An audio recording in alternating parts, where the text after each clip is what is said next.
After achieving independence in 1776, a fledgling American government decided to take upon isolationism.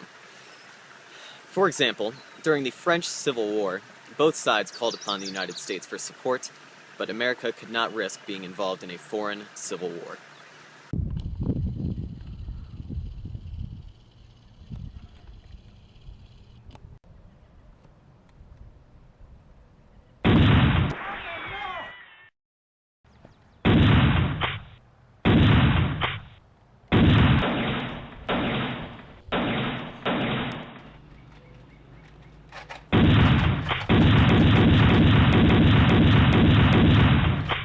America, we ask for your help. Charge! Nah, ain't nobody got time for that, France. Isolationism was a result of internal conflicts such as the American Civil War.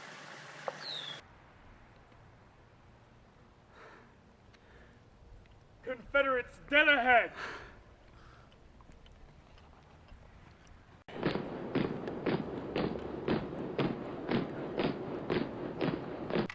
What in tarnation? That Union don't stand a chance. Attack!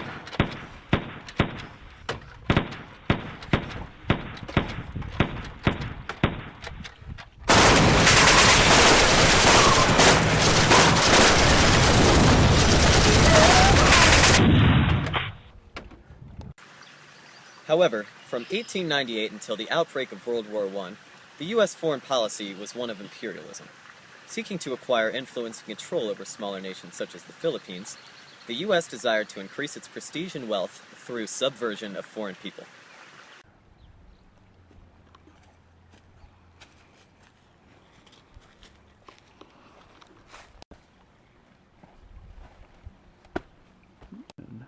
This is my little brown brother, my Filipino native.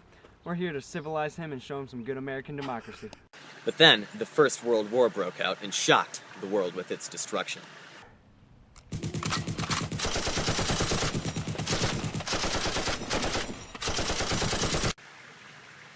After the devastation of the First World War, the world entered a period of disillusionment. The U.S. retreated back into isolationism in order to avoid European troubles.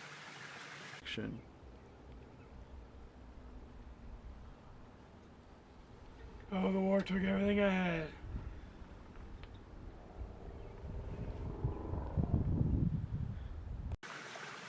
This allowed for the rise of fascism and of Nazi Germany under Hitler because the European nations couldn't stop his conquest with appeasement. Mein Kampf! I am der Führer!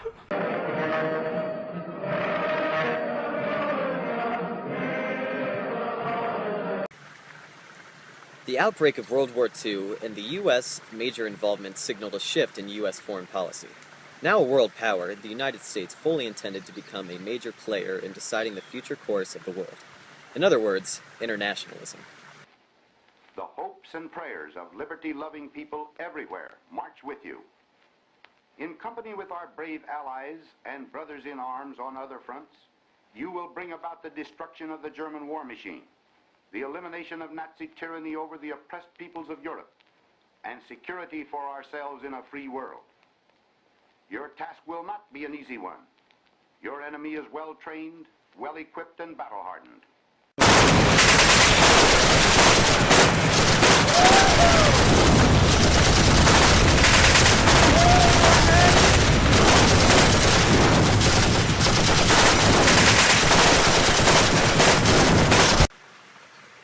The defeat of Nazi Germany set the stage for the Cold War.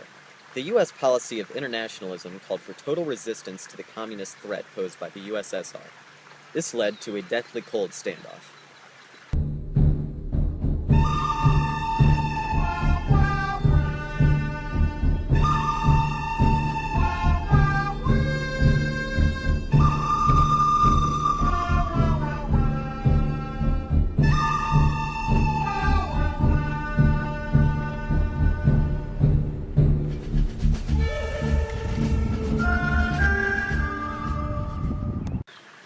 Currently, the U.S. has a policy of deterrence in addition to collective security.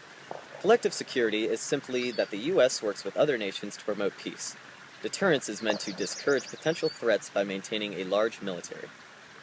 Luke, Logan, you guys get your tickets to the show? What show? The gun show.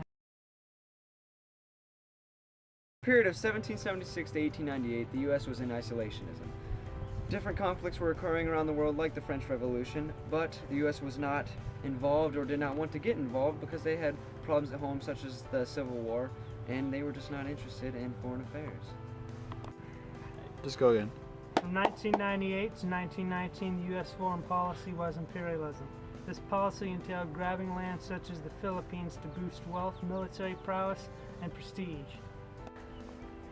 From the period of 1919 to 1941, the U.S. returned to the policy of isolationism due to the post-war disillusionment.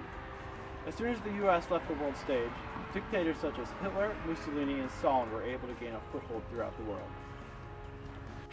From 1941 to present day, the United States foreign policy has been internationalism. Internationalism is the reliance on the whole world to promote peace, for example, the United Nations. Since 1941, the United States has been the only superpower to last that long.